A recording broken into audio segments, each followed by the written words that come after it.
Hello, adventurer. It's good to see you. You have made it to the morning grind. Welcome, welcome. It's the live stream at the beginning of the Geekverse, where we talk about all types of topics in geekdom, gaming, and fantasy, with an emphasis on being constructive and creating the things that we want to exist in the world. It's all on the grind, Sizemore. Can't be too fine, can't be too coarse. That's exactly right. There are a lot of adventures to be had today. Dungeons to explore and monsters to slay, and who knows what a random encounter might send our way. That's why we have to prepare, so settle in now for the morning grind with your favorite beverage in hand. Tea? Or maybe something a little stronger. I've got a few bottles of the old Wynyard left. Whatever you want. Pull up a chair. Dude. If you're feeling fancy, how about a cappuccino? Or a frappuccino? Or how about an espresso?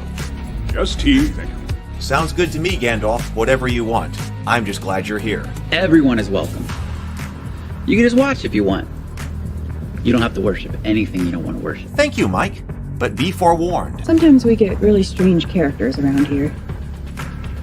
Wait, what's that you say? Why can't you come and be a part of the stream? My wife would disown me. Oh no, I bet she'll be fine with it. Come on in. Am I scared for my safety? No. What are we supposed to do? Everybody do the secret handshake.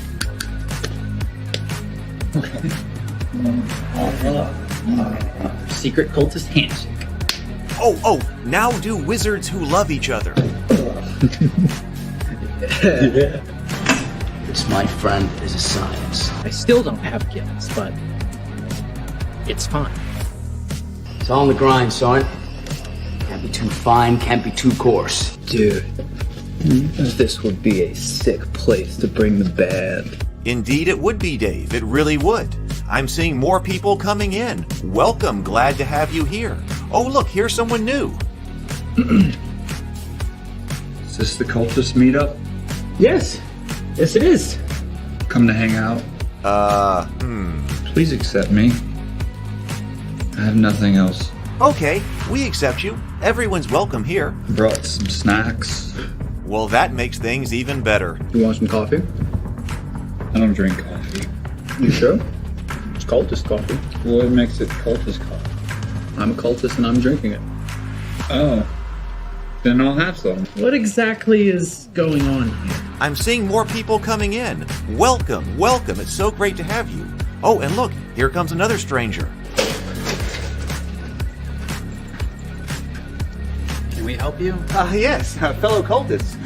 I could really use some food. Oh, yeah? Welcome. We have donuts. Oh, it's me. I'm glad I'm here. I'm sure you have a few questions for me, though. What's your name? Who do you work for? What god do you worship? Great questions, Rob. I'm Steve King, and I worship Nyarlathotep. No, not really. I'm just Heath, and I won't be worshiping anything this morning. But I will be your host. Welcome to the office. We're going to have a great time. I've got my coffee ready, because now it's time for the morning grind. If you could become a fish, that would be amazing. Then I could command you with my mental fish powers. Good morning, everyone. Good morning, and welcome to the morning grind. It's great to have you here in the office. Great to see you. Welcome to everyone. I hope everyone is doing well. We had a fantastic conversation yesterday with the creators of the Blood and Doom RPG. That was Table Talk last night. Man, they are some highly productive people. The amount of material they've created for that RPG, of course, it's now on Kickstarter, is just incredible. I would recommend listening to what they are doing. This is, if you didn't see last night's conversation, it was really good. So I would definitely check that out, especially if whether you're interested in getting the Kickstarter or not. But if you've been looking at the Kickstarter, you should at least listen to this and make a judgment call on it. I thought that was fantastic. So actually, I've been working on a bunch of other things to get our other shows up and running. But also, actually, this Sunday, ordinarily I like to do both Friday and Sunday night live streams, but I have not been able to do it. But this Sunday, I do have a Table Talk scheduled. This is the only time that we can do it. So Table Talk on Sunday night, I'm going to be talking with Doug Burton. Doug Burton's going to be back, and we are going to be talking about John Wick. We're going to be analyzing John Wick. So that'll be Sunday night. So that's coming. Also, let's see. I have been working to, like I said, to get our other shows up and running because it's just taking too long. So I did complete the intro to Dinner and a Board Game and have been working on some of the other assets that are needed to do that show.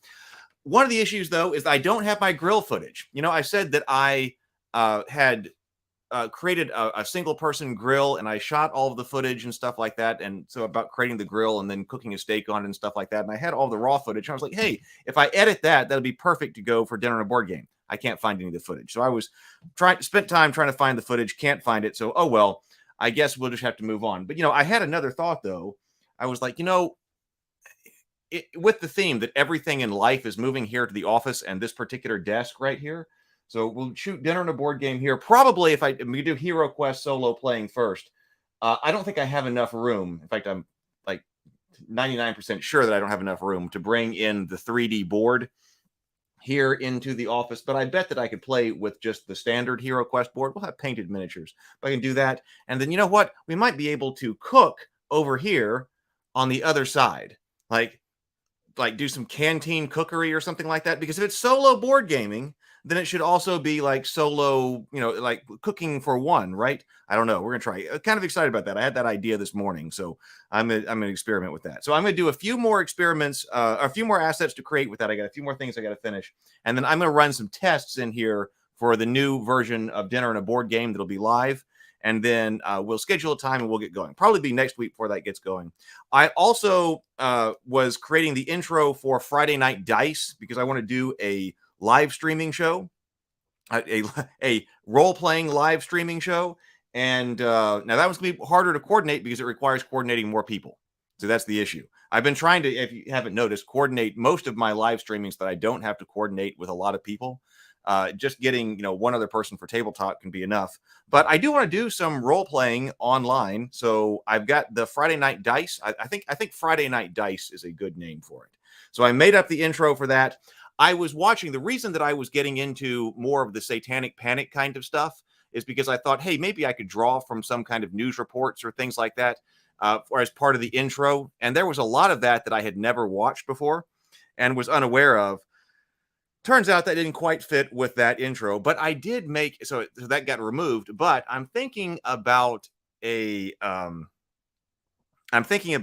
a second version of it, which I'm calling the depraved version, because I do have all of the edited clips and stuff from satanic panic kind of stuff. And then I wrote an intro to that show that leans into all of the dangers and the fear involving role-playing and Dungeons & Dragons specifically.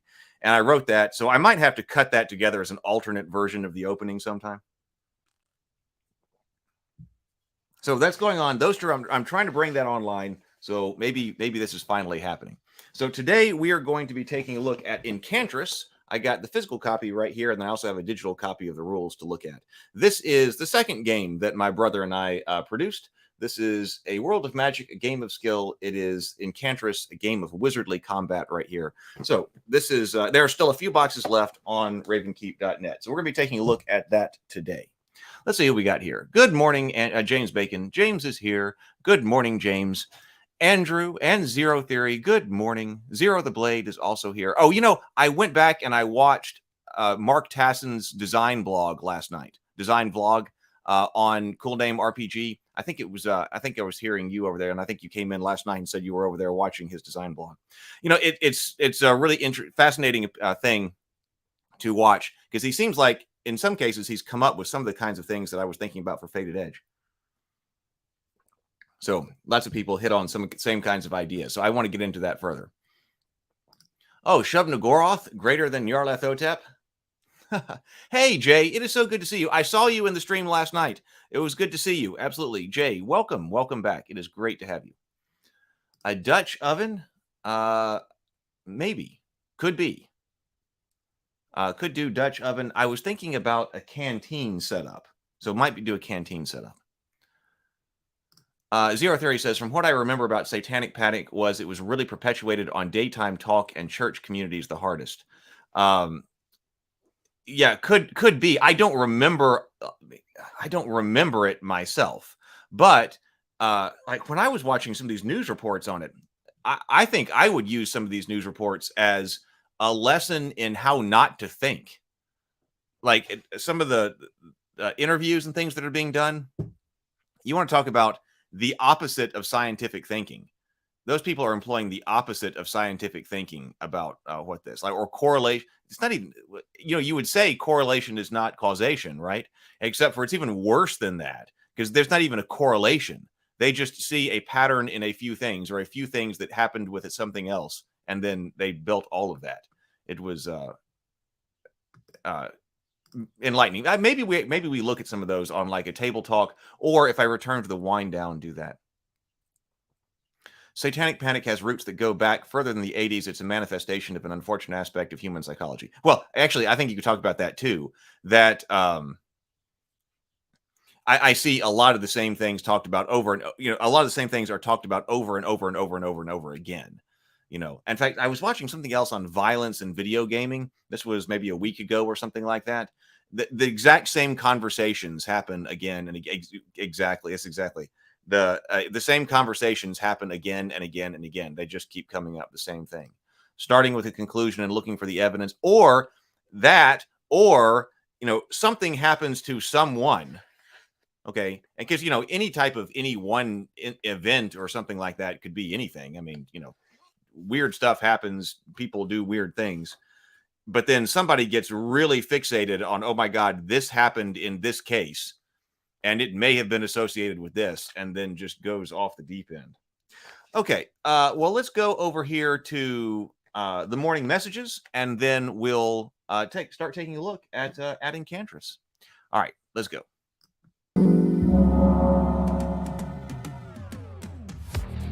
This month, there are several things going on Ravenkeep.net. First, War of Kings is the game of conquest, kingdom building, and strategy that my brother and I developed. It's Catan meets Risk, but there are only 5 boxes of War of Kings remaining, and the game won't be reprinted. Also, Incantris, the game of wizardly combat, also designed by my brother and me, is on Ravenkeep.net, but there are just 6 copies of that game left, and it will also not be reprinted. So if you'd like either of these games for your table, please pick up one from the website now. If you've been enjoying what I'm doing here on the channel, please consider becoming a channel member by clicking that join button. Your support is so important, and this month, we have a special offer for all of the channel members. If you join, you'll get a $7.99 discount on all of the custom mugs from Ravenkeep.net, Cultist Coffee, Witch's Brew, or Fish Do Not Drink Tea. Once you've joined the channel, just check the members only post on the YouTube channel's community tab for the discount code. Remember, all orders from the website of $99 or more ship free, but I can only ship to the United States. And thank you for being here with me live on the Morning Grind. And if you're watching on replay, welcome to you as well. It's great to have you here.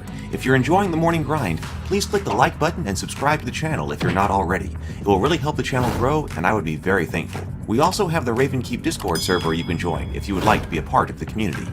Alright, that's what you need to know. Let's get to the main topic. All right. James says, I'm going to go ahead and post a video in the Discord about the Satanic Panic. It's part of the same psychology that led to anti-Semitism in the 30s, 40s, and the like. Oh, that's interesting. Be interested to watch that. So, and I did just post a link to the Ravenkeep Discord in the chat if you would like to go there. So, is there a best channel? I guess you could post it in D&D or the Morning Grind, whichever one you think is more appropriate. Either one's fine. Jay says, my mom was around during the panic, probably why she's hesitant about showing interest in RPGs. Yeah, now I was on the receiving end of that. Like, I don't remember all those news reports and things like that. But I guess that's what some parents were watching or something like that. So that was probably influential. So on that thinking, I'm sure it was influential in that direction is what I'm saying. Even though I don't like, that was some of the first time that I actually watched some of the news reports. I remember being told, like, do I have to plaster your walls with like news stories about people killing themselves and committing suicide or something like that because of Dungeons and Dragons? I'm like, there are enough news reports of that to plaster the wall with it. Like, I never saw that. Like, I was like, I've never seen something like that. But there's apparent. But I suppose if you watch some of those things, then you would believe that that's something that exists. James says, I was just getting into D&D around the time of the panic. Mom was in high school at the time that the Satanic Panic was going on. So yeah, I think it's an interesting topic. It is an interesting topic from a lot of perspectives. Like I said, I think I would probably use it I've thought about like if I suppose I'll never do this, but when I was teaching in when I was teaching in the university, doing things like research methods or something like that, quality of thinking, your thought process, scientific thought. There are a lot of different things that I would use that I keep coming up with examples. Now, here is an example of something that's just gone completely wrong because the chain of logic, the line of thought is just completely not there. And I think that one would get added to it. Sable Phoenix, as a kid, I once borrowed a D&D choose your own adventure book from a friend, and my mom flipped out about it. So I remember it. Yeah. So watching some of those news reports, like I said, if like on the mainstream news, and I can understand why if you saw that and you go, oh my God, these people on the news say this terrible thing is happening, I must believe it. Why would they be talking about it if it was, if it wasn't something that was really happening? Posted in the Table Talk channel. Okay, thank you. My mother didn't stop me, but it didn't approve. Then I got into Vampire the Masquerade, and that was a bridge too far. Oh. I'll check out that video this afternoon. Okay, let's go over here. I'm going to bring up the auxiliary camera. Go auxiliary camera.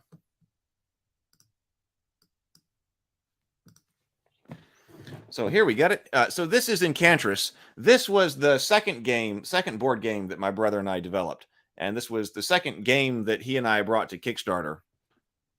And I thought all of the boxes were gone. I thought that all the boxes had been gone for a long time. But then, a little while ago, I did find a couple of cartons of both War of Kings and Incantris, and I sent them out to the warehouse to ship. So if you were interested in Incantris,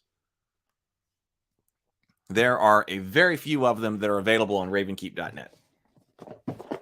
So this is Incantris. It does have a solo mode, so 1 to 4 players, plays in 20 to 45 minutes.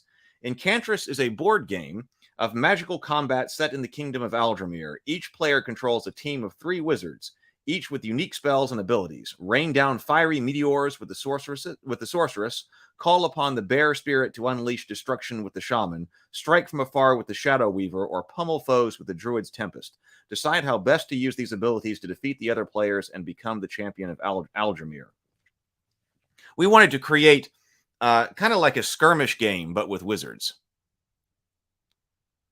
Well, it says, so Father Geek said, we got a quote here from Father Geek. Well-balanced, fast, fun, and oftentimes fierce. Incantris is the kind of game you bring out on the weekend to play with friends. As soon as you put it away, you look forward to bringing it back out again. And we've got wizard miniatures in here, a modular board, and so forth. So here is the Incantris box.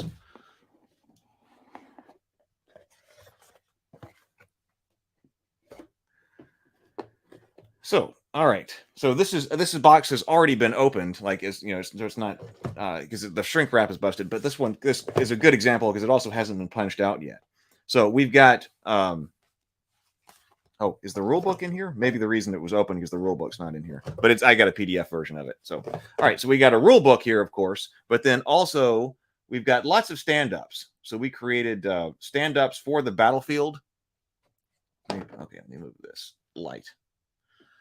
We wanted modular stand-up terrain because we were also kind of inspired by what we were doing with Terra tiles. And of course, we've got trees and stuff like that went with Terra tiles because we were doing all of this at around the same time. So we wanted to have, well, first of all, we took inspiration from Terra tiles for a modular board. So you can see we got the Terra tiles light board over here. It seems like so much light. Let me turn on this light. Maybe turn off this light.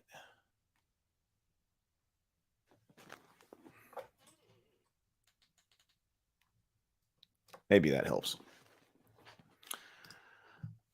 Okay. Anyway, so we were inspired by Terra tiles, but we wanted to have, so we wanted a modular board, but then we also wanted, grids for movement. I remember playing around with trying to figure out, do we want to do measurement? Like, is it that type of game? But, the grid for movement is just so much easier. So we went with a hex grid. So we were inspired by Terra tiles, but then so you've got a modular board that you can assemble every time you play into some kind of different layout for your wizards. and then along with stand-up terrain to create your wizardly battlefield. And then you also have a bunch of different like spell effects here. So this is the wizard circle that you can cast. So we've got a token that you put down on the board for that. These are ruins here that block line of sight. Flame Hydra. The different wizards over here and their tokens. There's our it's not I forget what the name of this is. It's not Ball of Flame, but some type of, it's like Firestorm. This sits there and burns on the battlefield. Oh, there is a rule book in here. So there's the physical rule book. More spell effects and stand-up terrain. Some tokens to be used during extended campaigns. We've got a reference sheet right here. And then some more tokens. So enough tokens for all the wizards to be able to cast their spells. Oh, this is definitely easier to see. Okay, great.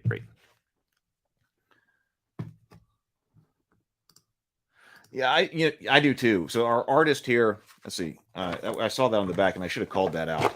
So in this case, Dan Jack did the miniatures, and he did a fantastic job. Art was by Artur Jag. So Artur Jag created the art for this game, and he did do a great job. So then, like I said, so we've got different tiles, front and back, that are hex gridded, and you assemble. It's a small kind of battlefield. It's like an arena that you fight in.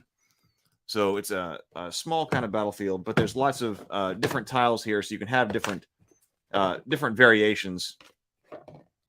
Got the stream. There's the bridge.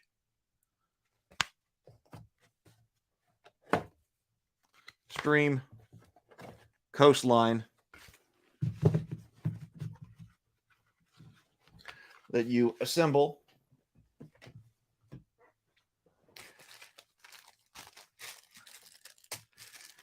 Let's see. So miniatures over here, which there are miniatures. I found a bunch of these extra miniatures, but we've got several different types of wizards here. You'll notice that each wizard, we got 3 different colors here because there are 4 different wizard teams, each of which has there are 4 different teams, each with 3 different wizards on it. So you've got a gray team, a purple team, a blue team, and a red team. And each one of them has a different mix of wizards with different powers. So you can change up which team you're playing, and you get different powers and different wizards. So you've got, this is the Shaman, the Sorceress, the Sorcerer, the Arcane Knight, the Shadow Weaver. So each one of them is represented by a miniature. Other bags here. This is to track your hit points. A slider used to track your hit points, kind of like was done in Dragon Strike, actually. Custom dice. I love the pearlescent dice in this game. So we created custom dice, pearlescent look. If the camera will focus on it.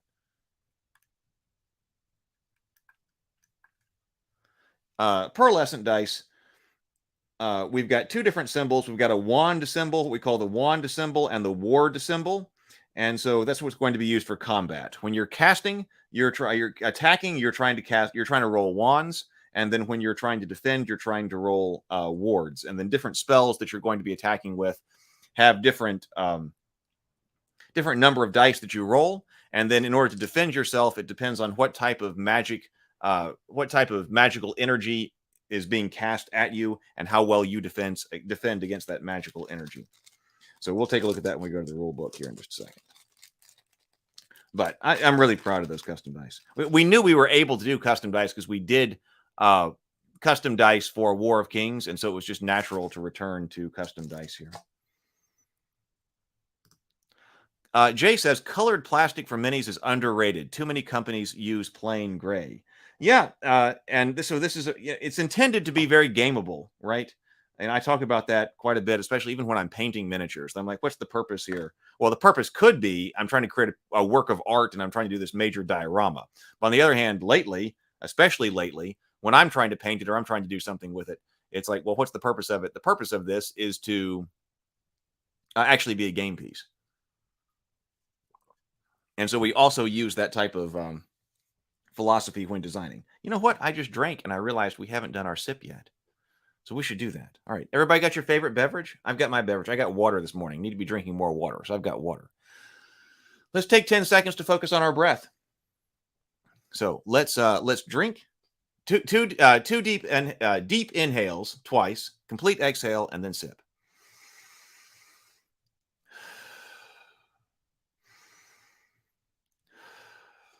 And sip.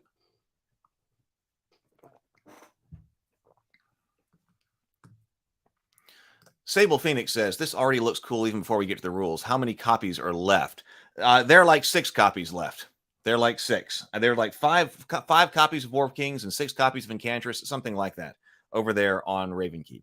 Hey, Positive Fandom. It is good to see you. Over on the Positive Fandom channel. And she has been over in London. I've seen you post that you've been over in London at Star Wars Celebration. So that's been an exciting adventure. So be sure you're following the Positive Fandom channel.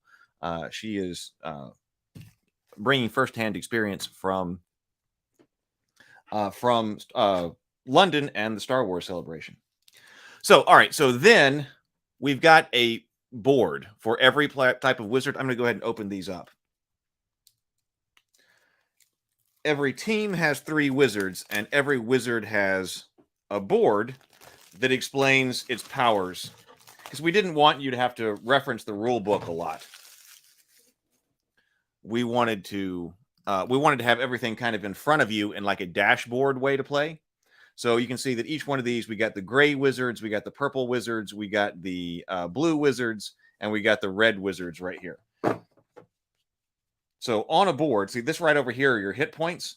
And so also we were like, in War of Kings, you have to write things down. There is a ledger that you keep track of.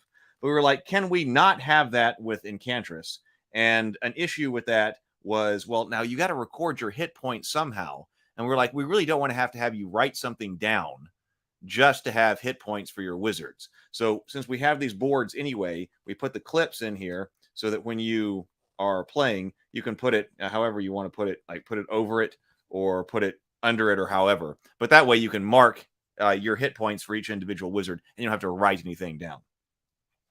So in this case, this is the sorcerer, and the sorcerer uses elemental magic. And we've got, he moves 4. So down here is how fast he moves. And then here, that's in hexes on the board. And then over here, we have the spells that he can cast. He can cast Meteor Storm, and he casts that with 2d plus 1. All right. And it has a range of 8. So that's telling you how many spell casting dice you roll and what its range is. Now, there's more comprehensive explanations of all the different spells in the rule book, but this is your quick reference for play. You can see right here that we've got 2d plus 1. Of course, being highly inspired by HeroQuest as we were, and I've talked about different ways that I would adjust HeroQuest in other videos, but one of the things that was talking about was that HeroQuest is a very random kind of system. And one of the things that I thought that you could potentially do to help out HeroQuest, one of the smaller tweaks that you could do is make some of the attack rolls also have a bonus, like a flat modifier to like how many skulls you roll. I mean, you could do it with defense as well if you want something to be really tough as far as defense goes. But like with the barbarian, okay, the barbarian starts rolling 3 dice looking for skulls when he's trying to attack. But if you don't roll well, then you can have your barbarian do nothing. But it might be better, for instance, I was hypothesizing, I never actually laid out this rule set in the context of HeroQuest. But instead of rolling 3 combat dice as the barbarian, maybe it would have been better to roll 2 combat dice plus 1. So you automatically at plus 1 skull, I'm talking about. So the barbarian, when the barbarian attacks, he's the barbarian. He's already got 1 skull in the bag. Now, that could still be defended against, but you've got 1 skull in the bag and is rolling for 2 more. So that would be a way to potentially adjust it to reduce some of the randomness in the game. Well, we took that to heart when we were designing Incantris here, because in this game, like I said, wherever the dice went, if you are casting, then you are looking for the green wands. So green wands mean that you hit, right? So in this case, if the sorcerer is casting Meteor Swarm, he's rolling 2 dice, but he's already got 1 wand in the bag. That's plus 1 wand. So it's a +1 wand, and then he's rolling for 2 more. Now that could still be defended against, but he's got 1 in the bag rolling for 2 more. Range of 8. It says that all wizards in the target suffer 1 point of damage per hit. So that's an area. Meteor Swarm is an area of effect spell. Inferno is 3D +2. See, that also keeps you from having to, when you're using like a 3D system +2 wands, that also keeps your number of dice from just escalating and going up. The more, if you're trying to create more powerful magic, because if you're trying to create more powerful magic, like we're like, how many dice do we actually want to have you rolling? And we decided there might be somebody who rolls as many as 5. There are 5 dice in here, but you're not going to be rolling like 10 dice, because that really doesn't help you create more powerful magic. We thought within the context of the game, like, oh, yeah, this is supposed to be a really powerful spell. Okay, then maybe you should be rolling 10 dice, because not really. Okay, even though you could get like 10 hits by rolling 10 dice, you're still all over the place. There'll be some kind of average depending on the number of faces of dice and the number of ones that occur hits and things like that. But you're still very random. So in our case, more powerful magic was stuff that banked wands. Sable Phoenix asks, why those particular team colors? Does it have anything to do with the availability of plastic types, or was it purely cosmetic? Board games usually go blue, yellow, green, red for basic pieces. That is a good question. I don't remember that. I don't ever remember having that discussion. I don't think it had to do with availability of plastic. I don't remember that like dialogue with the manufacturer ever happening. Like, oh, here's what we've got. So I don't remember that. But I also don't remember having a conversation with Seth about what the colors were for. So I don't remember. Hey, Nathaniel, welcome, channel member. Welcome, Nathaniel. Thank you so much for being a channel member. I appreciate all of the channel members. You guys are helping make all of this stuff happen over here. I hope that you're enjoying everything that we're trying to do, and especially as we're bringing on more shows. I'm very excited about it. I'm supposed to be producing shows. So I'm excited about that. Trying to make more high-quality stuff happen. So like Inferno, Guardian, Hydra, that's the one where you put out a Hydra and the Hydra spits fireballs at your opponents. Blaze. So that's this right here. That's an enduring effect. We took a look at that. So that right there, that's the Blaze token right there. So once you cast Blaze, you put that out. Cleansing Fire. That's the sorcerer's special ability, and that they cancel any magical effect that is affecting any sorcerer, an adjacent hex, or wizard that is adjacent to him. And then down here, elemental, astral, and spiritual. This is your defense. Some of it is. I mean, Hero Quest, Diablo. There's lots of different inspirations in here. But yes, I think the Guardian Hydra specifically is Diablo inspired. Absolutely. So elemental, astral, and spiritual, those are his defenses, okay? Because every different wizard is casting from a different type of magic, elemental, astral, or spiritual. And then this is how they interact right here. So if the caster over here is using spiritual magic, is using astral magic, or using the elemental magic, look at your target and what type of magic they use, and then this is your defense. So that's actually the way that it whole works. This is your warding reference. You don't actually have to compute all of that during the game, because it just tells you down here that if somebody casts elemental magic against the sorcerer, well, he's elemental magic, so he's really good at defending it. He gets an automatic ward. He's 2D plus 1 warding. Astral magic, he's 2D, and spiritual magic, he's 1D. So he's vulnerable. Every one of these wizards, or actually one of them doesn't, but the wizards generally have a vulnerability, something that they're really good at resisting, and then also something that they are vulnerable to, and then something that they're average at. So the sorcerer is vulnerable to spiritual magic, but he's good at defending elemental magic because he is elemental magic. So that's the sorcerer. Also on the gray team is the Arcane Knight. Using spiritual magic, she has 8 hit points. She moves 6, and her spells are Phantom Blast. Target suffers 1 hit point of damage per hit. That's a 2D plus 2 spell, but it only has a range of 1. Spectral Rush is a 2D plus 3 spell. 2D plus 3. So that can hit hard. When you get a Spectral Rush off on somebody, that hits hard. To cast, the Arcane Knight must begin her turn at least 3 hexes away from the target. Target suffers 1 point of damage per hit. And then she also has Retribution. Immediately roll 2D plus 1 against any opposing wizard that moves out of a hex that's adjacent to her. Target suffers 1 point of damage per hit. So she gets kind of like an attack of opportunity when people leave a hex beside her. Oh, and then so the other wizard that is on the gray team is the Druid. So that is Astral Magic. She's got 7 hit points. She moves 5. She has a spell called Tempest, which is a 2D plus 2, range of 3. Breath of Life. So the Druid can heal. So Breath of Life is 2D plus 2, range of 4. Target regains 1 life for every wand rolled. Entanglement, that can slow people down. There's one of the counters for entanglement. And then Water Walk, the Druid treats all difficult ground as open ground for the purposes of movement. Further, the Druid may walk on any ocean hex as if they are difficult ground. So gray is Sorcerer, Arcane Knight, and Druid. Blue is Arcane Knight. So that's the same situation there with Arcane Knight. A Sorcerer, but all the Sorcerers are different. So this Sorcerer on the blue team, the Sorcerer has Flame Darts, Healing Warmth, Power Circle, Teleport, and Cleansing Fire. Okay, so every team is different, and every team does have one wizard that can heal. So on the gray team, the Druid can heal. But on your, this is the blue team, the Sorcerer has Healing Warmth. These are supposed to be like, dashboard style cards. Jay's talking about right here. And then also, okay, on the blue team is the Shadow Weaver. And the Shadow Weaver has Gloom Strike. That's the longest range spell in the game.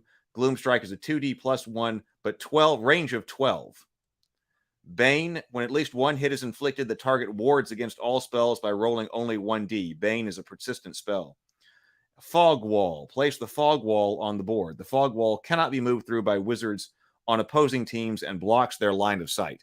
That's a very powerful one. Seth used that quite a bit. Shadow Dance. The Shadow Weaver may move, cast a spell, and then move again, so long as he expends no more than 5 movement points per turn. Because he's got a movement score of 5 right here. But so he's the one who can be behind cover, come out on his turn, shoot, and then come back behind cover. Ordinarily, it's like Hero Quest style, move and cast a spell, or cast a spell and then move. So that's the blue team. The purple team is Shadow Weaver. So you get a Shadow Weaver on the purple team. You get a Sorceress on the purple team. Now, the Sorceress, like I said, all of these are different. Cleansing Fire, again, that's the Sorcerer and Sorceress have all of that special abilities, Cleansing Fire, which is like Dispel Magic. Blaze, so that's a persistent effect. Roll 1d plus 2 against any wizard that enters the blaze. Inferno, target suffers 1 point of damage per hit. 3d plus 2. That one's a hard-hitting spell. On the purple team, it's the Sorceress who can heal. Spell Totem, place a Spell Totem on the board. On future turns, the Sorceress may cast spells as if she is standing there. So she can put out the Spell Totem, get behind somebody else's cover, or something like that. And then you also have on the purple team the Shaman. So the Shaman has Eagle Talon, which is a 3D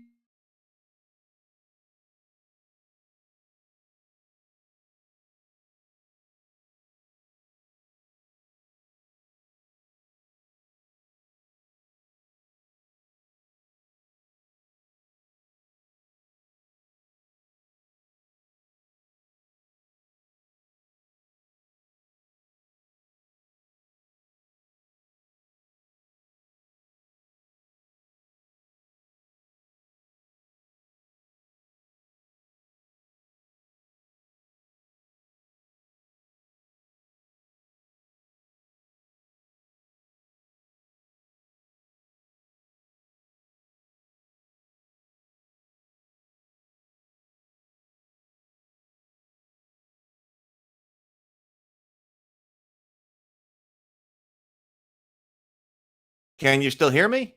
Am I still going? Am I here? I think I'm still here. Okay, so it did freeze. Yeah, all of a sudden, everything went down on my side. Everything was all of a sudden down on my side. Okay. Yeah, my I need to reset my cameras and stuff like that because I guess I don't think it was my internet because I still had internet. Maybe it was StreamYard. Maybe there was actually an error with StreamYard. Let me bring up my. I gotta bring everything back up again. Extra camera.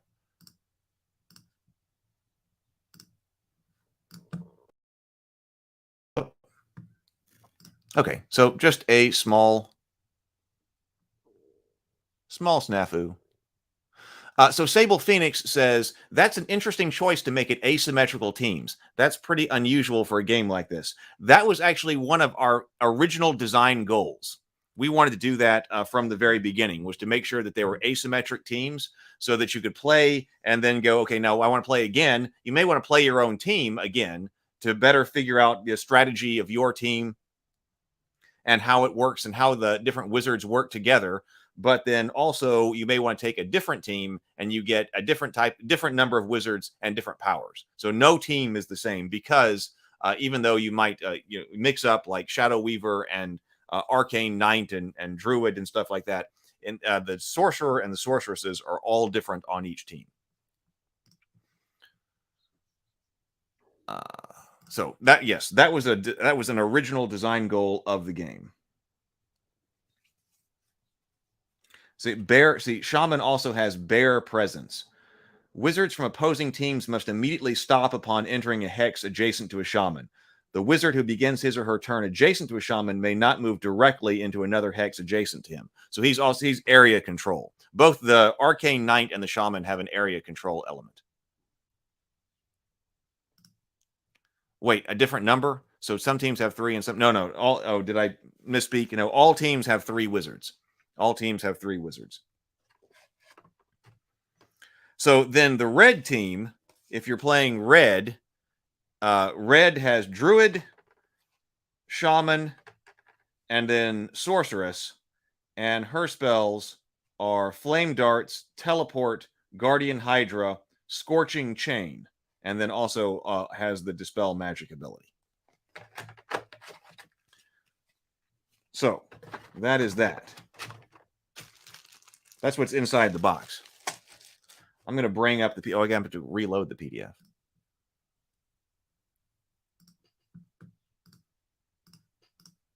There we go. So, all right. So that is what is inside the Incantris box. We had a great time designing this. Now, actually, we took this game, or we didn't. I did. Seth wasn't there. I took this game to Gen Con one year, several years ago. I mean, it's been a long time since we released this game. But I took this game as we were developing it to Gen Con to be in the first exposure hall. So I was there with it and letting people play before it was released, getting feedback in the first exposure hall at Gen Con. And had a great time with that. But that picture of me, so one of the Gen Con reporters took a picture of me at when I was in the first exposure hall with this game, and they use it over and over and over again. I have seen the picture of me. You've probably seen it too if you're like following any type of Gen Con media. There's a picture of me that they post, and that was at Gen Con years ago. But I got like a smile at my face sitting at the table with this game, exactly the context in the first exposure hall, and they keep reusing it on Gen Con media. So if you see that, you see a picture of me, you know that it was while I was doing this game at Gen Con. James says, I've seen it. Oh, thank you, Sable Phoenix. Sable Phoenix says, already went and placed an order just based on the quality of the stuff inside the box. Thank you. Thank you very much. And don't forget, if you're thinking about doing that, all of the shipping on ravenkeep.net is free for $99 or more. So if you are over there and you're thinking about getting something else and you're placing an order for a board game, at least think about that. Okay, I'll just leave that here. Let me take this down. Okay, so let's bring up the rule book over here. So this is how to play.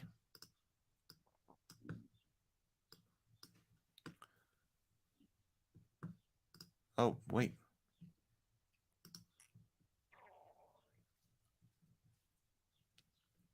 That's just a cover. That's just the cover.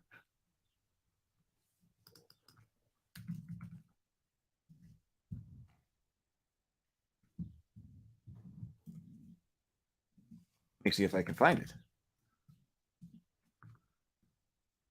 Incantris.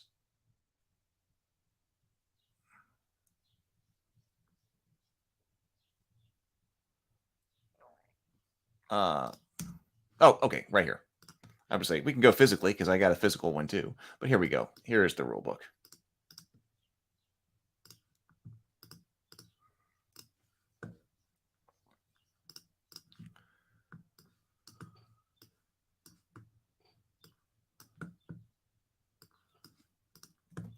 Sable Phoenix is also talking about the art. Yes, the art is really good, and we wanted this to be a very evocative picture that's on the cover of the game, and also here on the rule book of wizards in combat. This was 2016. We did this. Wow.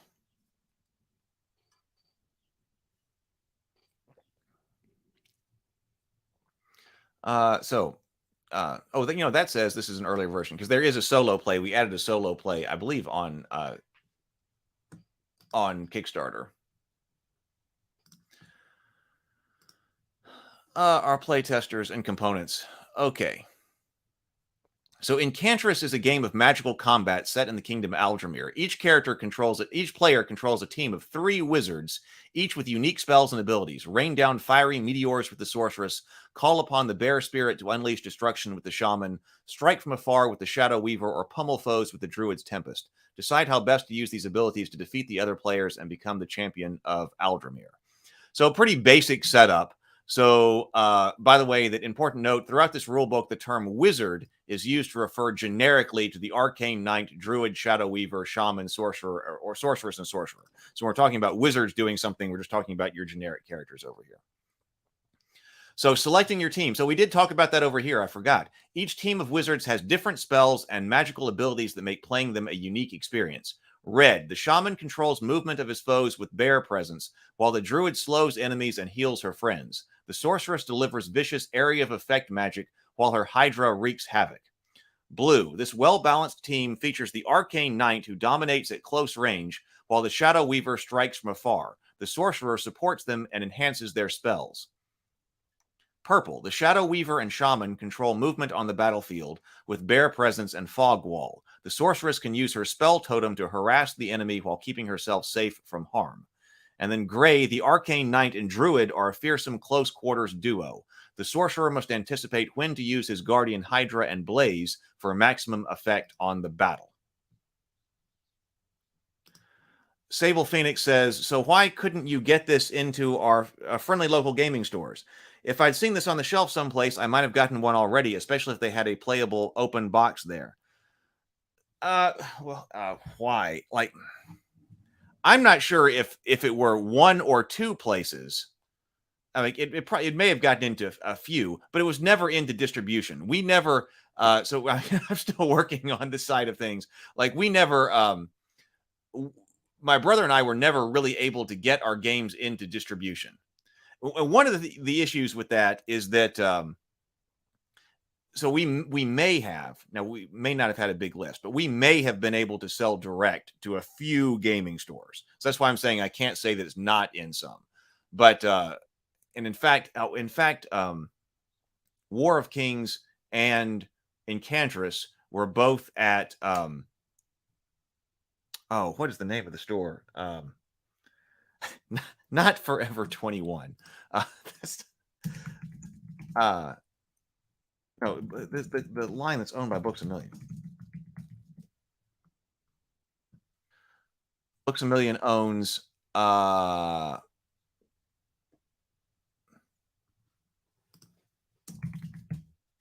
it doesn't matter. Anyway, the other store that Books A Million owns did have some. But one of the issues with getting into distribution is that you need, if you actually want to have a distributor sell your stuff to local gaming stores, then you need a lot of SKUs. And my brother and I weren't able to generate stuff fast enough. So he and I did War of Kings. We did Incantris. We did the original release of Terra Tiles. So we did all of those. And then we would go to a distributor and they were like, well, what's your catalog? What's your catalog of games? I'm like, well, we don't have a catalog of games. We're trying to make games as fast as we can, or products as fast as we can. But, that's slow going. And so most distributors want to see a catalog of about 12 different SKUs at least, because they're like, oh, do we want to deal with this particular publisher and bring them on? They want more SKUs. So we just never were able to generate stuff fast enough in order to really get our game company off the ground. Like obviously some other people did in the day. We were very early on Kickstarter. We were still pretty early on Kickstarter, but we didn't generate stuff fast enough, which is ultimately why Seth ended up leaving the company. And then I went to found Infinite Black with David. Now, we did change that up when David and I started doing Infinite Black. Now, of course, we didn't do games. We tried to do role-playing games, but never got that off the ground. But we did generate SKUs with dice, because we ended up with a tremendous number of dice SKUs, right? Because when we were doing Elder Dice, especially the later Elder Dice campaigns, we would generate a huge number of SKUs. SKU is stock keeping unit, one single product, in case you don't know what I'm talking about. So SKU is stock keeping unit. That's like one particular type of item that you sell. And so especially the later Elder Dice campaigns, those would generate like 100 or 150 SKUs, or maybe more. So that even after a campaign, we would organize all of this stuff, and then we could go to a distributor and say, hey, we got this whole catalog. We're Infinite Black, and we got this whole catalog worth of stuff. Do you want to order? And then they'd take some type of stuff. So we were more successful with that. Although, okay, here's the problem there. There's so many problems. I could talk about running game companies for a while. But the problem there is actually that retail stores didn't like the Elder Dice packaging. They didn't like the Elder Dice packaging because you can't see the dice in the...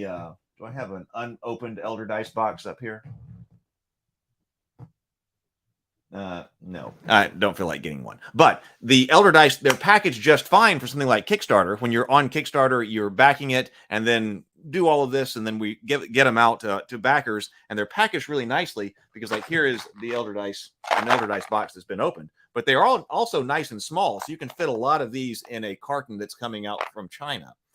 But retailers didn't really like them because you can't see the dice. So when you're talking about, like when you think about seeing like a Wizards of the Coast dice set, that's sitting out, it has the plastic window that you can see through that has all the dice in it. It's a much larger box just to sell you some dice, right? But that's because when it's sitting there on the shelf, the customer can look and see exactly what those dice are. And you couldn't do that with Elder Dice quite as well. So in order to make that more successful on that side, we were going to have to actually create retail specific packaging for Elder Dice. And that would double the number of SKUs that you're creating. Like everything, in order to create this box, we'd have to have this box and then completely double that for retail friendly packaging. And that was too much. That never got done. We're like, we don't have the resources to basically create every single product twice, especially because we had already created them. We looked at creating some of those with retail friendly packaging once we started to find that out down the line. But to go back and reproduce original Elder Dice in different packaging, there would have been larger packaging, would have been more expensive to ship, like freight over from China and stuff like that. So that never happened. That's a big tangent right there. But all of those things come together with why aren't you in distribution someplace? I've been fighting that battle for a long time. James says, man, know some pretty great illustrators and sculptors. I've been very pleased and fortunate to be able to work with a lot of them. Absolutely, I have.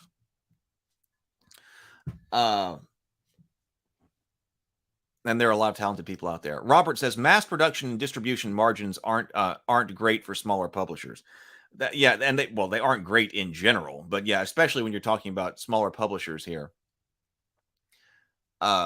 Margins aren't great. Now, see, Jamie Stegmaier, who runs Stonemaier Games, I mean, he's gotten obviously extremely effective with distribution.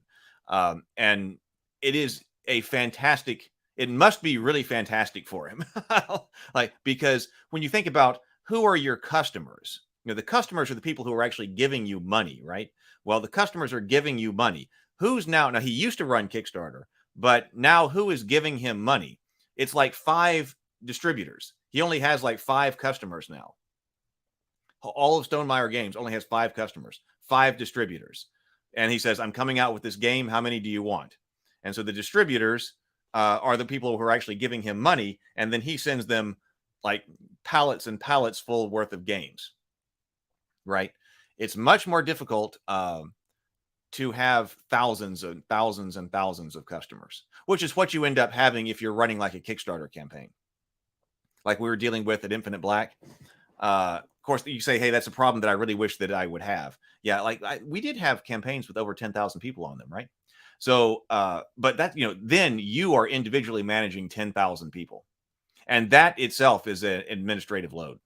So, yes, until I say all that because of what you're saying right here, Robert, that the distribution and margins aren't great. Okay. But once you've been through it, if I were in a position like Jamie, where I go, hey, my margin on any particular box of game is going to be so much smaller. But in exchange, I remove all of my overhead of dealing with 10,000 individual people and trying to put this box on their doorstep.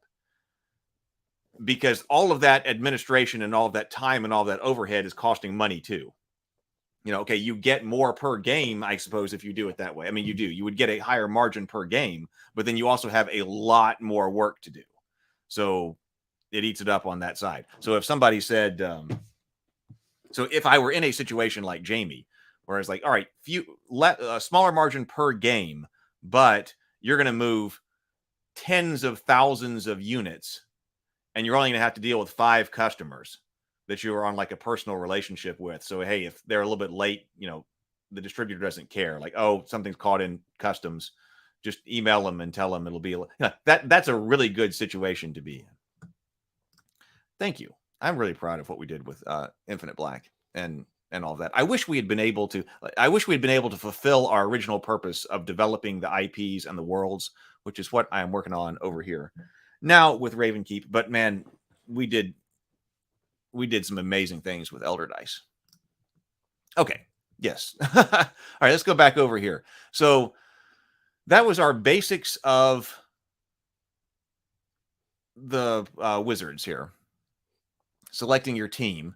So everybody takes 3 wizard miniatures of his or her team's color, associated wizard reference sheets. We were looking at those, the life point sliders, and the wizard turn tokens.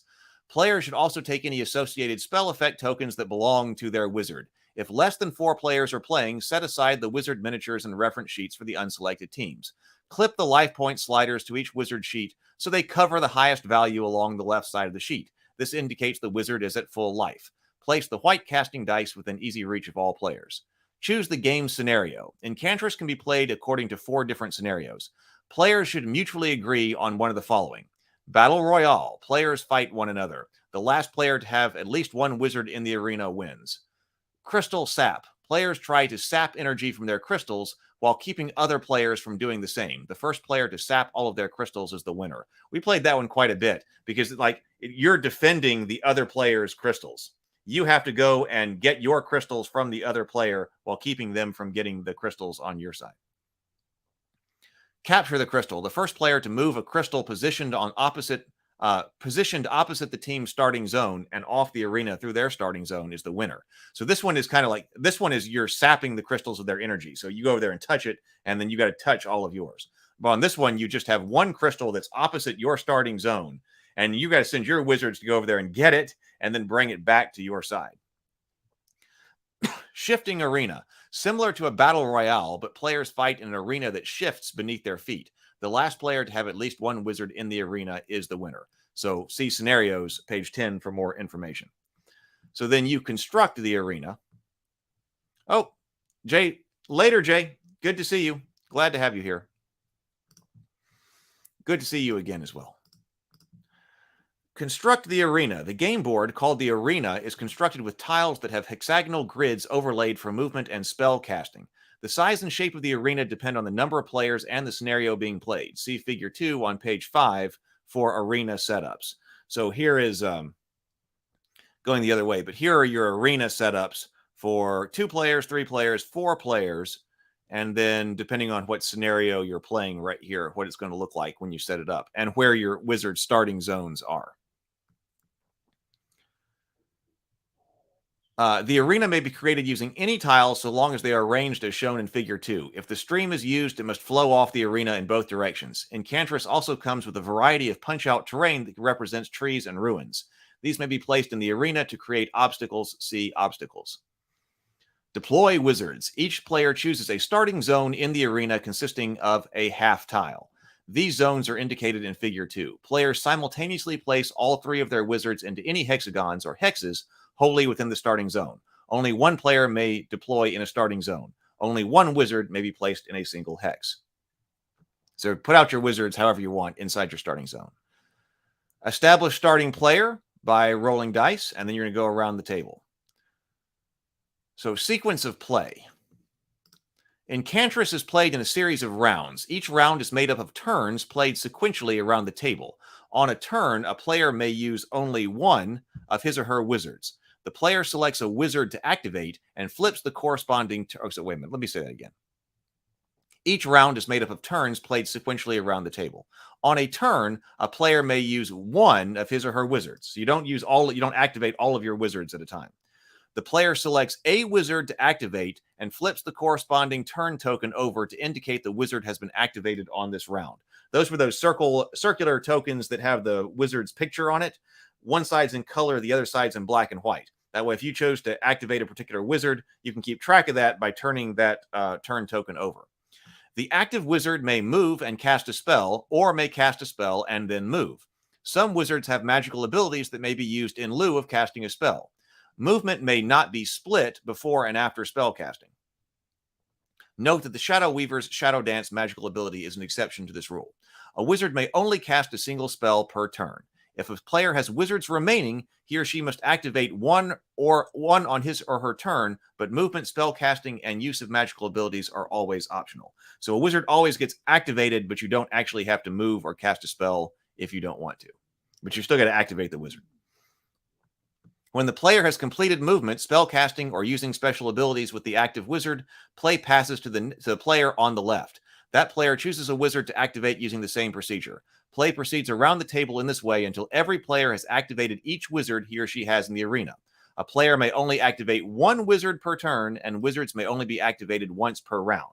So that's why it's important. You use one wizard, but you can't make one wizard move 3 times in a row. You've got to activate all of your wizards, and then at the end of that entire sequence, then everybody reactivates their wizards and starts again.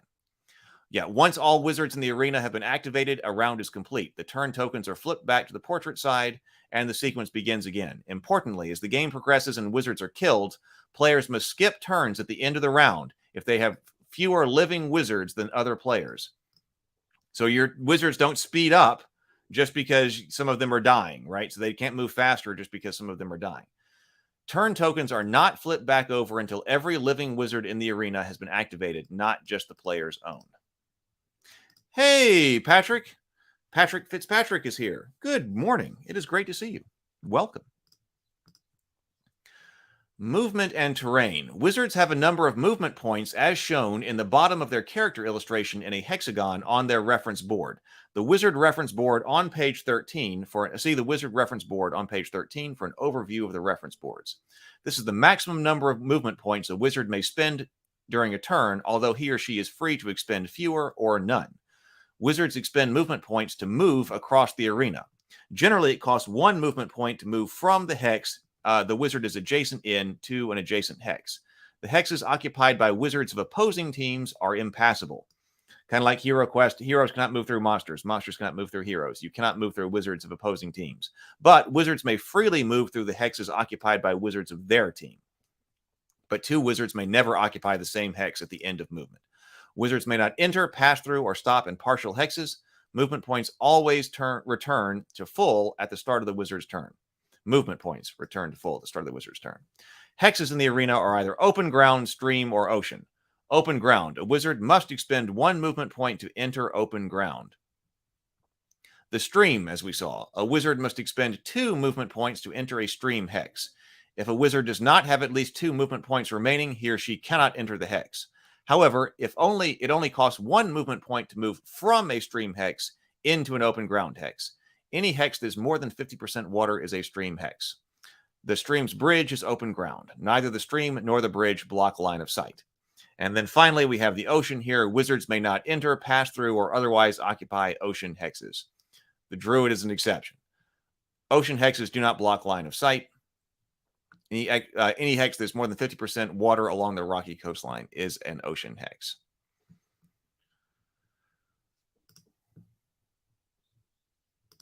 Sonic is a hedgehog, not a sorcerer. Sorcerers don't gotta go fast. So obstacles here, we've got high walls, low walls, and trees. High walls are obstacles that block line of sight. Low walls are obstacles but do not block line of sight. Trees are obstacles and block line of sight. So how do we cast spells? Here's our diagram of an area of effect spell. So if anything calls for area of effect, this is how it affects it. And then figure 4, this is talking about targeting here. So casting spells. A wizard may cast 1 spell from the list on the wizard's reference board per turn. To cast a spell, the player uses the following sequence. The player declares which spell the wizard is going to cast and its target. Spells have 1 of 3 valid targets. Single hex, 1 hex unoccupied by a wizard. So spells have 1 of 3 valid targets. A single hex target means that 1 hex unoccupied by a wizard. Single wizard, any wizard of his or her team, another team, or himself or herself. To target the wizard, the casting wizard must be able to see the hex the wizard occupies. Or area, a single hex that may or may not be occupied by another wizard. The spell also affects the 6 hexes surrounding the target hex. Area of effect spells are permitted to extend into partial hexes or even off the arena, but the central targeted hex must always be a whole hex of the arena. 2. The players confirm the target is within spell's range. The range of a spell is the maximum number of hexes away the caster of the target from the spell can be. The caster of the target of the spell can be. See figure 4. So that's what that's showing. Pretty basic, though. Confirm the players can see the target. A wizard can see another hex if a straight line can be drawn from any part of the hex the caster occupies to the center of the target hex, and the line does not pass through any part of a hex that blocks line of sight. The hexes occupied by wizards, regardless of their team, always block line of sight. Wizards can always see the hex they occupy. The outside edge of the arena also blocks line of sight. If the spell cannot be cast because the target is out of range or the target cannot be seen, the player may attempt to cast another spell with the active wizard. So here's line of sight diagrams. High wall right here, low wall here, going back and forth, who can see who. So line of sight, now the reason that we did this is right here. This particular line of sight rule for hexes, a line of sight between the purple sorceress and other wizards. So here we got the purple sorceress down here. Solid lines indicate unobstructed line of sight. Dashed lines indicate broken line of sight. And here, importantly, note that although the purple sorceress can see the blue shadow weaver, so the sorceress is here, blue shadow weaver is there, the blue shadow weaver cannot see the purple sorceress.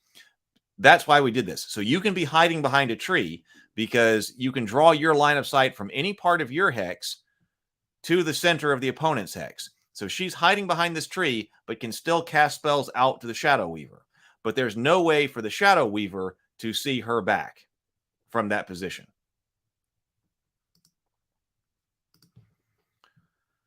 There are 2 examples. There are 2 gameplay examples on this channel. I've got 2 games that I played with Seth, so you can actually watch games being played on this channel. There's a 5-minute how to play video. There's the trailer on this channel if you look up Incantris on this channel, and then also 2 games that Seth and I played.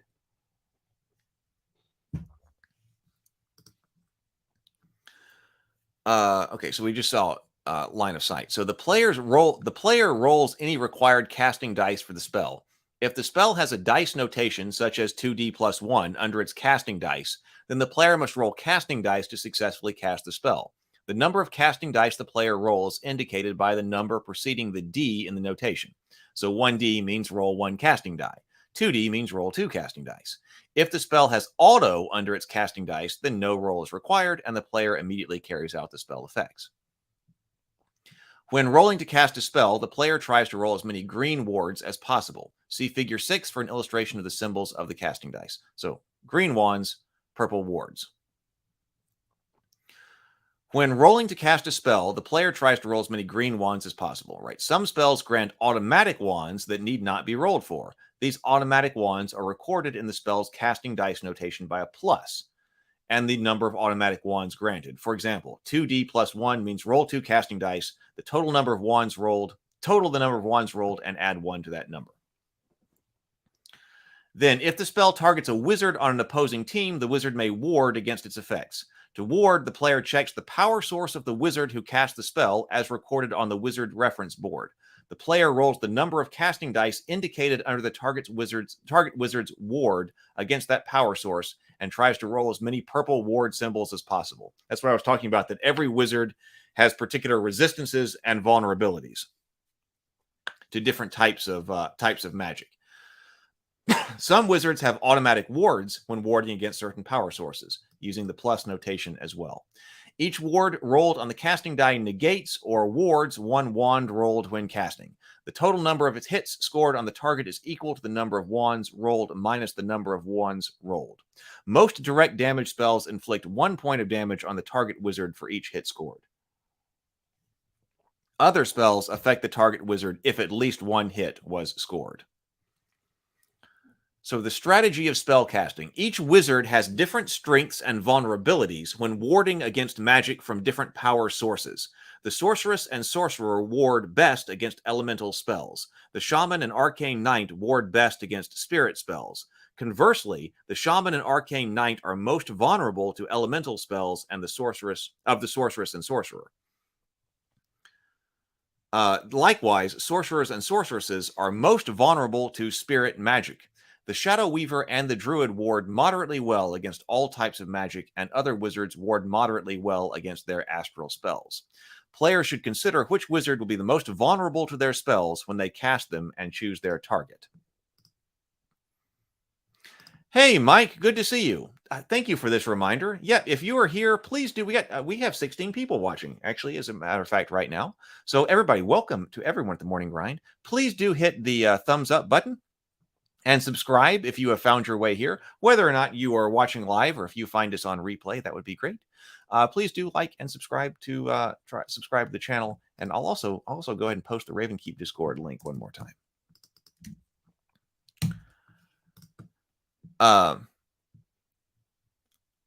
Sable Phoenix says, "Is there a measuring stick in the box for determining line of sight that I didn't notice?" No, there's no measuring stick in there. What's the average play time on this game for 4 players? We wanted to make it short, so that's our longest time. What did we say in here? What did we not put that even over here on the box? We got it up here. You should be able to play this game in an hour. Yeah, so 4 to 6 players, 20 to 60 minutes. Of course, depending on how well you know the game as well, stuff like that. But it's intended to move fast. I mean, I guess some people, it depends on how analytical you're going to be on your turn, but it's intended to move fast.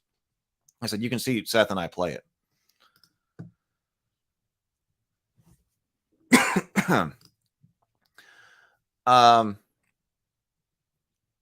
So example, okay, so the red player sorceress wants to cast flame darts on the purple player shaman. The player confirms the sorceress can see the shaman, and the shaman is within the spell's range.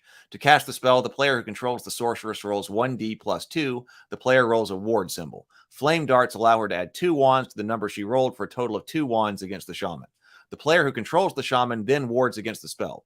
Since sorceresses use the elemental power source, the player checks the shaman's ward against elemental magic, which is 1d. The player rolls 1 casting die and gets 1 ward symbol. This negates one of the sorceress's wands. The sorceress has scored 1 hit on the shaman, so the shaman takes 1 point of damage. The shaman's life point total is lowered by 1. Example 2. The blue player's sorcerer wants to cast teleport on the purple player's shadow weaver. The player confirms the sorcerer can see the shadow weaver and that he is within the spell's range. The player controlling the sorcerer rolls 3d to cast and rolls 1 green ward symbol and 2 purple ward symbols. Since the sorcerer is casting, the ward symbols are ignored. The player who controls the Shadow Weaver then wards against the spell. Since sorcerers use the elemental power source and the player checks the Shadow Weaver's ward against elemental, which is 2d. The player rolls 2 dice but rolls 2 green wands, which are ignored. The sorcerer scores 1 hit against the Shadow Weaver. Therefore, the spell takes effect and the sorcerer may teleport the Shadow Weaver. While most spells are resolved simultaneously, others have persistent effects that endure from turn to turn. Persistent effects are marked on the area with a corresponding spell effect token. A wizard may have only 1 persistent effect created from a single spell at a time in the arena.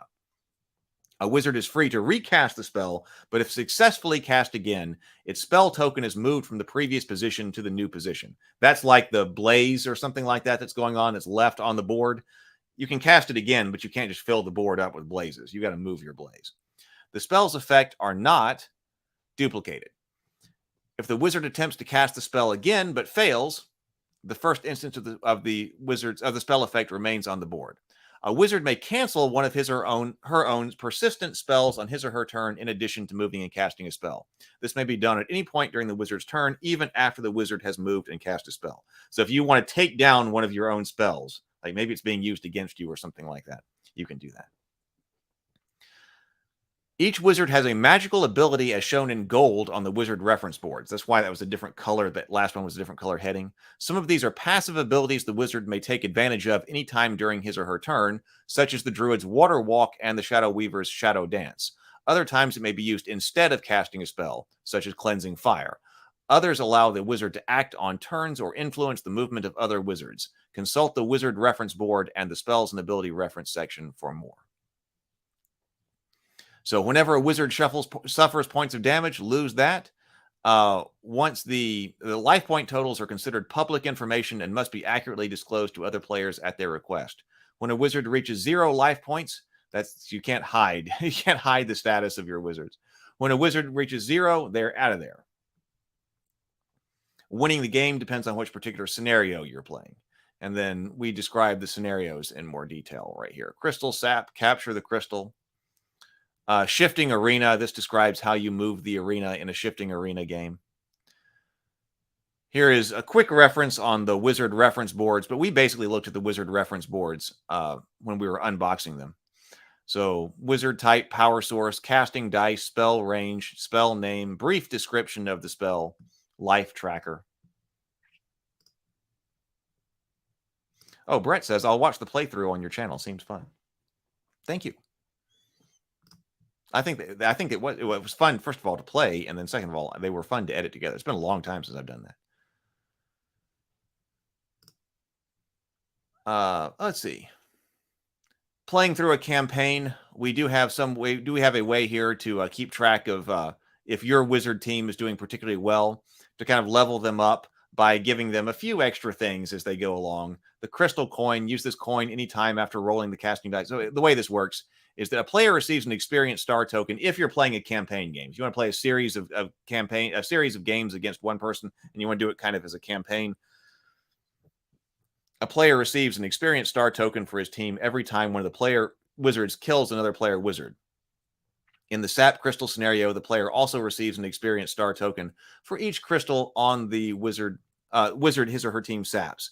When an experience star is earned, the player should immediately take an experience star token. This is only in campaign mode.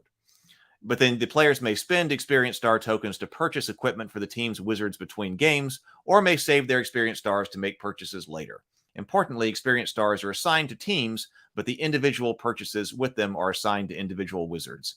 As soon as an item is purchased, it must be assigned to a wizard. Place the item token on the wizard's reference board to indicate that it's been assigned to him or her. Items cannot be transferred to other wizards once they're assigned, and they're discarded after use. Crystal coin. This is player may immediately re-roll the dice and may select which of the 2 rolls he or she would like to use. 1 experience star. Power ring. Use this wizard ring before the wizard rolls the dice against +1 to the roll. 2 experience stars. Amulet. This one is for warding, so use that for +1 against wards. Red potion. Instead of casting a spell, use this potion on the wizard's turn who bears it. Immediately restore 2 life points to the wizard. And then winged boots. Use these boots on your wizard's turn who bear it. They provide 1 additional movement point to the wizard on that turn only. Winged boots cost 3 experience stars. And then we go into the different spells. Sable Phoenix says, how long did it take to design and develop this game? Not talking about producing it, just from concept to final rules. My God. It's been so long, that's going to be difficult for me to answer. And of course, it's not like we were working on it full time either. It was inside a year, though. We started working on it basically after we had finished War of Kings. So War of Kings was going and doing stuff, and we said, all right, let's develop another game. So we started working on Incantris. But we knew that Incantris wasn't going to be ready to kickstart. We knew it was going to take us a long time to develop a game. So we were looking for something else to do on Kickstarter, to use the Kickstarter skills, the manufacturing skills, the freight and fulfillment skills, all of that. So that's why we came up with Terra Tiles, because Terra Tiles doesn't require a rule system to be developed, right? So that was just the art and the manufacturing and all of that. So we were working on the development of Incantris while we were working on, while we were developing Terra Tiles. Oh, I forget exactly what order. Did we run 3? I think we ran 3 Terra Tiles campaigns.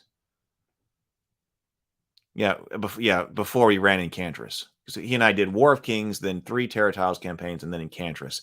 So yeah, we probably worked on it for about a year. Like I said, we were doing other things, and then we went into what you're talking about, the main production, getting all the art ready and stuff like that, and then the actual manufacturing, as best as I can remember.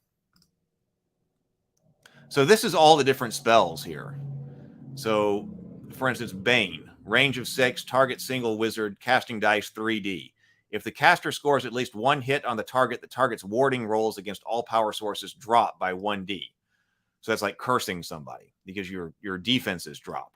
Place the Bane token under the affected wizard to indicate the effect. A wizard may only be affected by a single Bane spell at a time. Bane is a persistent spell. Blaze. Range 6, target, casting dice auto. The caster creates a blazing circle of fire in the area of effect. Place the blaze token in the area to represent the effect. The blaze does not inflict damage immediately. Instead, on future turns, the caster may roll 1d plus 2 casting dice with an elemental power source against any wizard who enters an occupied hex by the blaze, or that ends his turn in a hex occupied by the blaze. Blaze does not block line of sight. Blaze is a persistent spell. So that gives you an opportunity to get out. You can immediately get out of the blaze. Like on the next, if you cast that over a wizard, it doesn't inflict damage immediately, but it's going to remain on the board, becoming kind of an obstacle, allowing the wizard to cast against somebody who enters the blaze.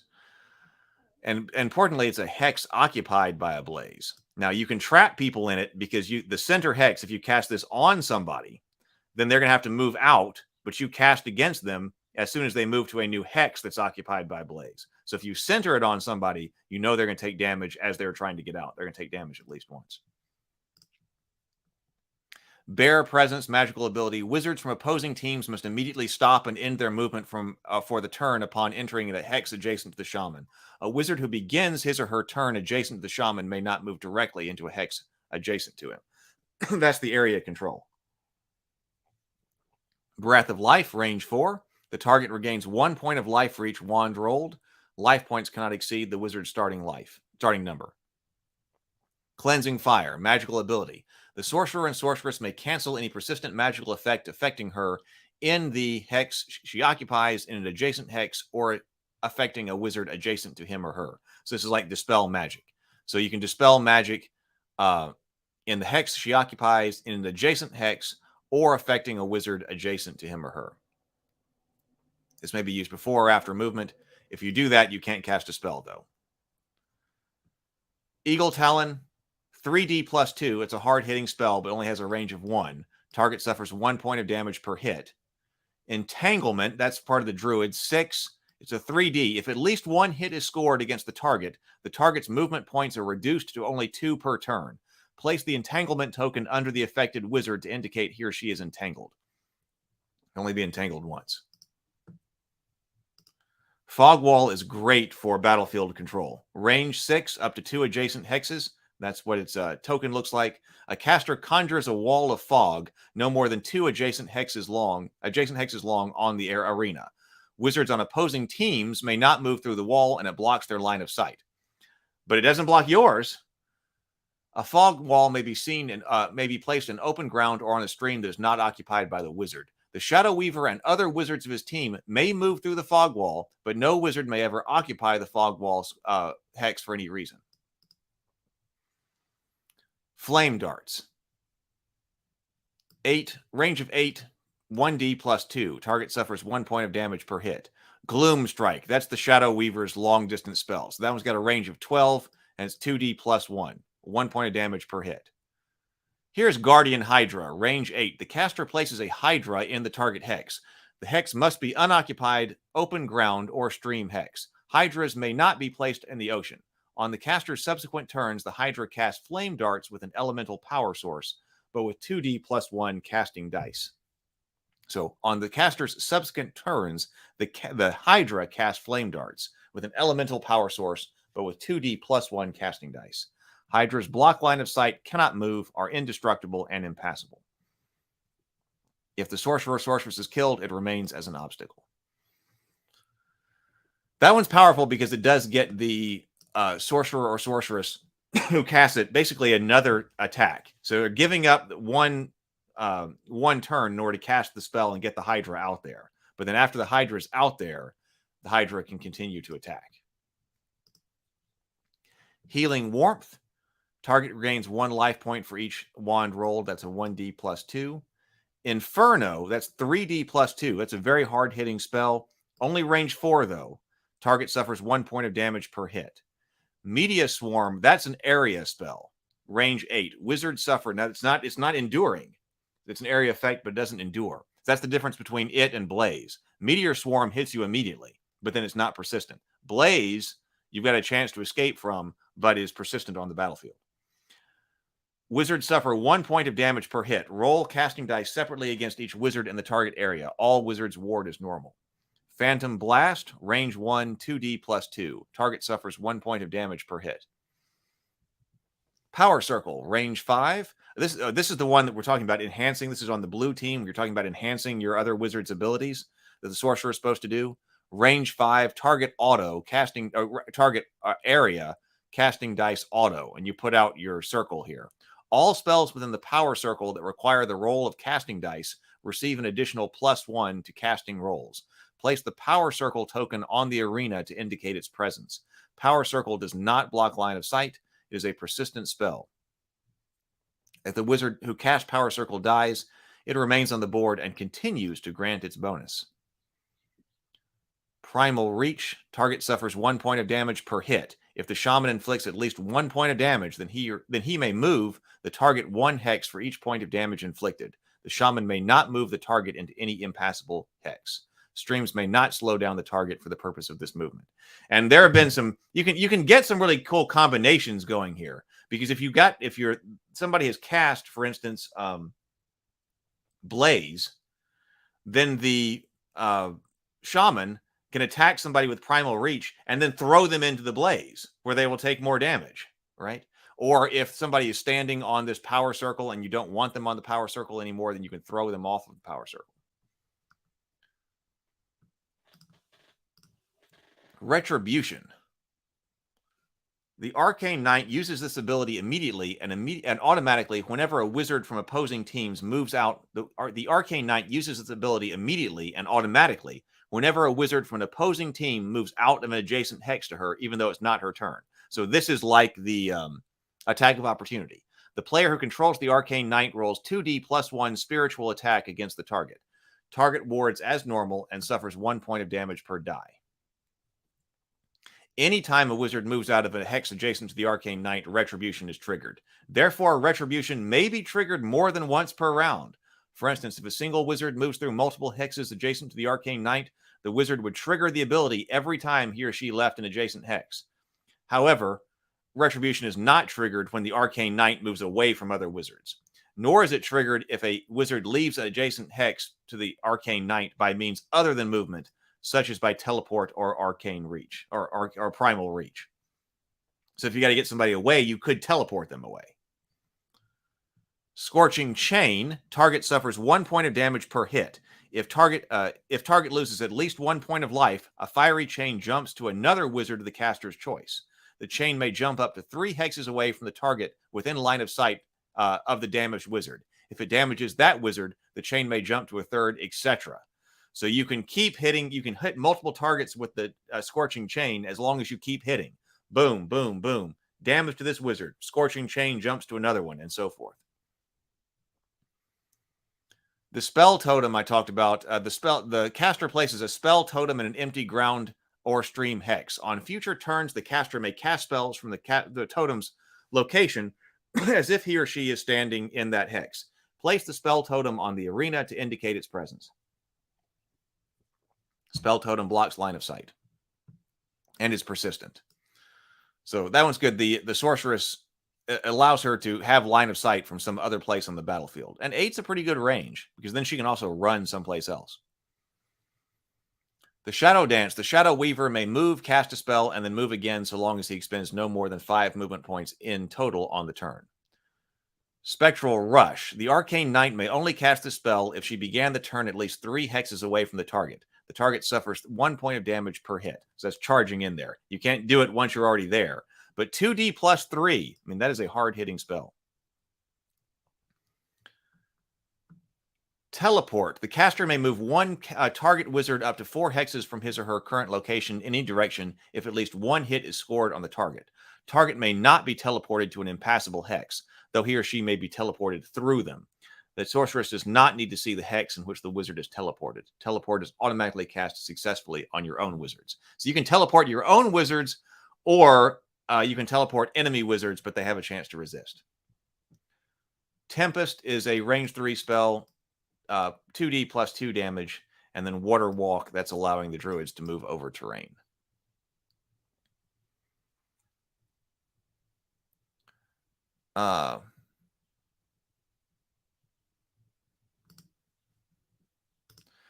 Brett says, gotta head out. Take care and have a great weekend. You too. You too. We're getting close to wrapping up here as well. So there we go. So the FAQ on a couple of different magical effects. So that's Incantris. I'm proud of this game. I'm proud of this game. So that was game number 2 that we did. It was a lot of fun. And of course, now the issue is, I've kind of been changing up how I've been trying to think about and do things, because we did the reason that we were able to do Elder Dice and things like that is because I had the experience with Kickstarter and physical manufacturing as a result of having done War of Kings and then Terra Tiles and then Incantris. Then we moved over and we started doing all the physical products. But as you can tell, I've been changing life, the approach to life up over here with Ravenkeep and the new company and the way we're doing things here on YouTube. Because, I have been through that when you were trying to do manufacturing. You're trying to place large orders for things. You're trying to freight stuff all around the world. You're trying to operate multiple warehouses or warehouse inventory in multiple warehouses across the world. You're trying to coordinate all of that. And man, that's rough. That's rough. So, especially now that Ravenkeep is just me, that's why I'm trying something new with trying the development of these things and trying to stay focused more on digital products and print on demand kinds of things. So that if somebody wants them, then physically, then we set a specific time up where we print them. And then I don't have to worry about like warehousing a whole bunch of stuff and ordering a whole bunch of stuff that sits in inventory, because you've got to manage inventory and all of that. So, new thinking here. Oh, 7x7, good to see you. Great to see you. Great to have you here this morning. Says, great game. Thank you. Okay, well, there is a lot to do. I am still going to be working on, so we won't be streaming tonight. So this is Friday night without a stream. But hey, maybe that's about to change. I'm going to work as hard as I can for the next 72 hours. Of course, we'll still be having the morning grind, of course, tomorrow morning and Sunday morning. I'm going to work as hard as I can in the next 72 hours, try to clear a bunch of stuff, including getting those other shows up and ready. I also want to spend some time making sure that I get the Rabavania movie script, first 10 pages, ready to talk to Cameron about next week. But then maybe next week, maybe next Friday, we can begin by either having a dinner and a board game show and probably playing solo Hero Quest, or probably won't be able to get a whole group together. But maybe we can start that for Friday Night Dice. So it might be next Friday then. That's kind of my goal right now. Next Friday night, so a week from today, to be able to do a solo play Hero Quest for dinner and a board game. That's kind of my plan.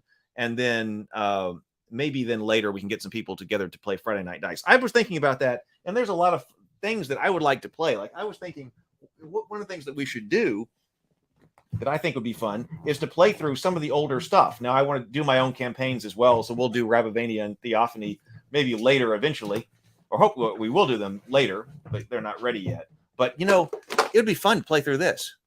I wonder if I get some people to actually play D&D and do that online. An advantage there is that we're going to be doing this all online. Don't have to worry about cooking dinner when we're playing role-playing games, and we can all get together and do a live stream. But I also have to cast that show. I wonder who should be on it. So I'm going to be thinking about all of those things. Thank you so much for being here with me this morning. I have really enjoyed it. It's been a good morning. I always get energy when I am talking to you guys. I hope that you guys get energy by being here on the morning grind with me. And hopefully you've been productive and doing stuff while you've been listening here. So I will see you tomorrow morning for the morning grind. I don't know what we're going to cover, but we'll come up with something. See you tomorrow. Be productive, be creative, and grind.